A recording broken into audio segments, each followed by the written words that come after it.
senhor achou dessa determinação de André Mendonça? E aí é muito curioso isso, porque a PGR diz que não teve tempo hábil para isso, né? Para analisar o pedido de prisão. E aí André Mendonça, diante das revelações bombásticas aí, das mensagens de WhatsApp que foram entregues pela Polícia Federal ao Supremo Tribunal Federal, autorizou a prisão e a operação da Polícia Federal. Ele volta para a prisão e aí com revelações, por exemplo, ameaça, né? Inclusive a jornalista Lauro Jardim, que já colocamos aqui, ele diz na mensagem que queria quebrar os dentes dele. Vorcaro nega. Como é que o senhor viu essa decisão de André Mendonça de mandar Vorcaro para a cadeia mais uma vez? Pois é, Fabiola, eu não sei bem qual foi o prazo que foi dado à Procuradoria-Geral da República, mas o procurador, né, se não me engano é o próprio Paulo Gonet, né, disse que não houve tempo hábil, etc. E o André, então, decide decidir mesmo sem a opinião da PGR. Acho que é compatível com o rito, com a urgência, né? Ele facultou à acusação a manifestação, porque esse era um pedido da polícia, não é? Então, não acho que haja grandes problemas aqui, né? Até porque a adesão da prisão pode ser revista a qualquer tempo, né? Então, se a PGR voltar com bons argumentos, o André Mendonça pode simplesmente determinar uma domiciliar ou tornozeleira, ou enfim, né? Uma medida cautelar diversa da prisão. Agora, quando surge a informação de que havia grupo, e nesse grupo havia uma discussão sobre uso de violência, esse é um fundamento razoável para determinar a preventiva de alguém, porque você pode imaginar que esta prática poderia continuar com ele em casa, né, com a tornozeleira, né? Então, realmente, ameaça a pessoas. Aqui a gente não está falando exatamente de testemunha, né?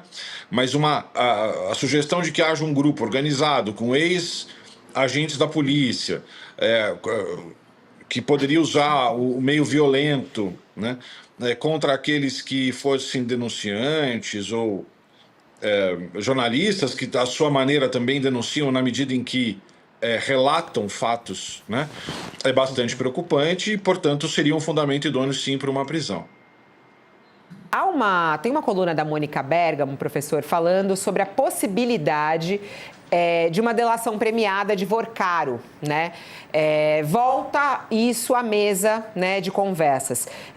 A delação premiada de Vorcaro volta à mesa com possibilidade de prisão prolongada, é o que diz a coluna da nossa rainha aqui, Mônica Bergamo, no jornal Folha de São Paulo. Essa possibilidade do ex-banqueiro Daniel Vorcaro fazer uma delação premiada sobre as irregularidades que envolvem o Banco Master voltou a ser considerada uma possibilidade concreta nos meios jurídicos em Brasília. Os advogados ligados à causa e setores do judiciário acreditam que ele não vai suportar uma prisão prolongada como a que se avizinha.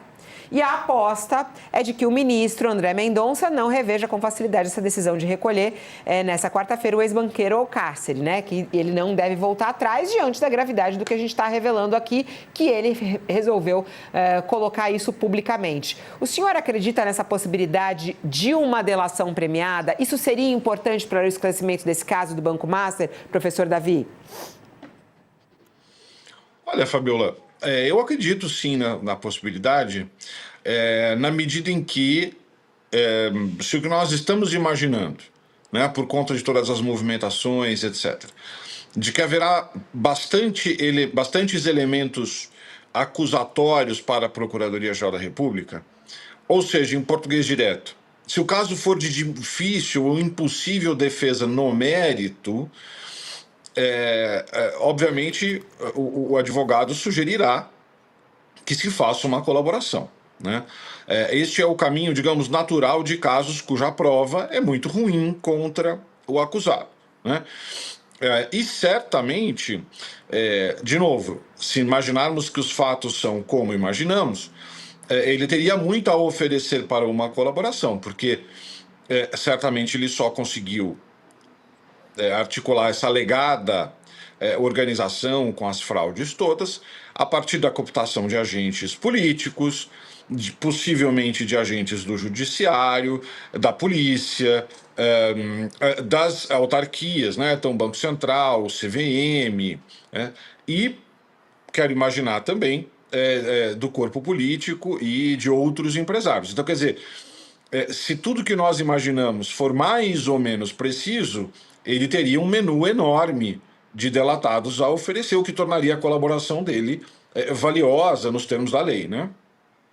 E aí isso facilitaria também para ele, né? Assim, o que ele poderia ganhar com isso, professor? Olha, desde logo, numa negociação de boa-fé, você deveria interromper a prisão preventiva, retornar para uma prisão domiciliar, né? E a redução de pena, né? Poderia, nesse caso ia ser difícil você arguir, mas em tese a lei permitiria até pena zero, né? É claro que para pena zero segundo a lei, teria que ser um fato ainda desconhecido, etc. Então, pena zero aqui é muito difícil. Mas imaginemos um redutor de 2/3 da pena. É um redutor enorme, né?